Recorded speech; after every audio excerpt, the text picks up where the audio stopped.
n'y a pas Clément, il manque quelque chose de maturité dans la défense ou expérience, je dirais.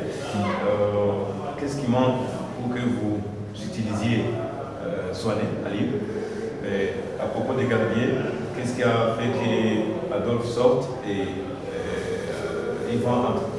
Bon, pour Aliou, ça fait 3 semaines qu'il avait les ménisques. Avec une radio à l'appui, à l'hôpital, donc il ne pouvait pas jouer.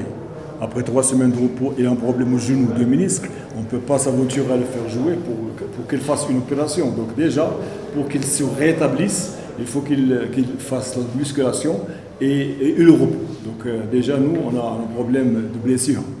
Aussi pour Adolphe, c'est lui qui a demandé le changement. C'est lui, parce qu'il avait le vertige.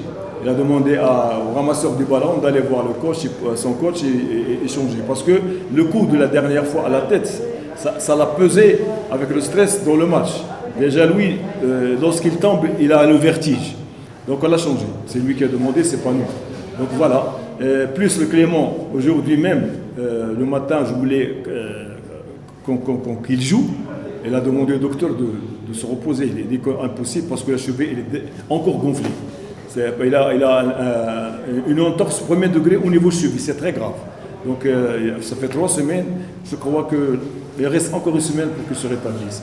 Comme j'ai dit, avec Abdoul et avec Younes, c'est le même style. Et en défense, par expérience, il faut quelqu'un qui fait un marquage et quelqu'un qui fait la couverture. Donc Abdoul et Younes, ils ont le même style, ils n'ont pas encore l'habitude et l'expérience de marquer et de faire la couverture. Donc on est obligé de le faire jouer avec la blessure de Clément, avec la blessure de Aliou. Donc on ne pouvait pas. Et notre problème primordial, c'est qu'on a joué tous les matchs avec un récupérateur, c'est Roland. Et un catalyseur, c'est Bosco. Donc quand il y a du joueur en dehors, avec qui tu veux jouer? Donc on a géré, mais malheureusement, avec la gestion du match, je crois qu'on était présent. On a raté des buts. On a raté 4 buts. Tout fait. Il y avait un peu de stress, beaucoup de précipitation. Mais les buts encaissés, ça ne reflète pas la physionomie du match. C'est des cadeaux qu'on a donnés.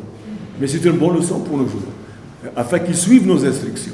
Et ça nous donne aussi une idée sur certains joueurs qui ont joué pour la première fois. 4 points gagnés sur 4 matchs. Donc on a beaucoup de chance à avoir le championnat à partir de dimanche. Je vais récupérer Togui qui avait 3 avertissements. Bosco incertain, je ne sais pas, je ne pense pas. Roland aussi. Même Clément aussi, un problème. Même Lamine, il a une blessure. Tous étaient blessés dans le championnat avec des coups. Donc voilà, il faut oublier ce match. Demain, on va commencer à travailler pour dimanche. Parce que 3 points, ils vont nous donner 99% d'avoir le titre. Réponds-moi sur le problème de Clément. Comme j'ai dit, l'absence de 5 joueurs titulaires qui ont joué avec moi 38 matchs, c'est pas facile de remplir 5 joueurs titulaires, surtout au milieu de terrain.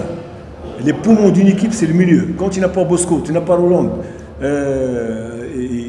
quand tu n'as pas Togui en attaque, quand tu n'as pas en défense Clément avec toute son expérience, parce qu'on a joué avec 2 stoppeurs, et il n'y a pas de joueur couverture, c'est Clément. Donc, comme vous avez vu, c'est 3 cadeaux qu'on a donnés. C'est pas une construction de ballon, ils ont marqué, non. C'est 3 cadeaux qu'on a donnés. Et c'est une bonne leçon pour les joueurs, parce que moi, chaque match, à la vidéo et le briefing que je fais avec eux, c'est des points qu'il faut respecter dans un système. Mais malheureusement, maintenant, ils ont compris.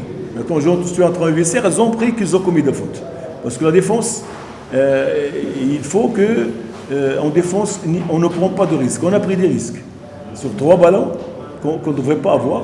Mais c'est une bonne leçon. Comme j'ai dit, c'est un match à oublier. Il nous reste 4 matchs, il nous faut 4 points. Maintenant, c'est à 11 points du Hilal, avec un match de moins. C'est à dire à la Coupe. Mais vous ne savez pas le règlement. Le Hilal et Merih, ils ne sont pas comptés avec nous. C'est des équipes qui jouent, mais pas pour le championnat.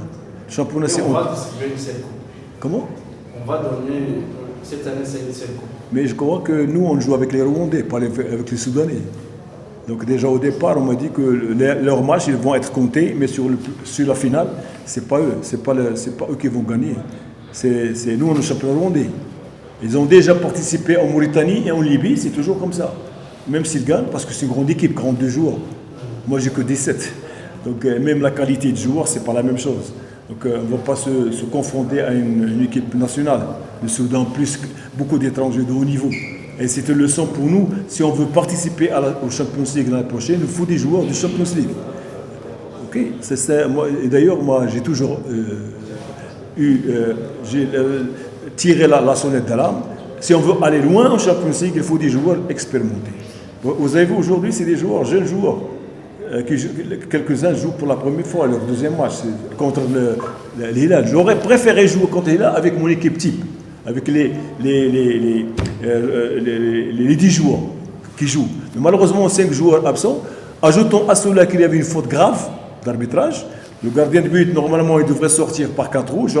On lui a même montré que le gars a empêché une attaque avec la main et il a donné avertissement. Non, c'est la carte rouge. Et puis il y avait des hors-jeux, moi je ne vais pas parler des jeux, mais c'est la faute taxique. Donc normalement, il devrait sortir par carte rouge. C'est comme ça. Last question for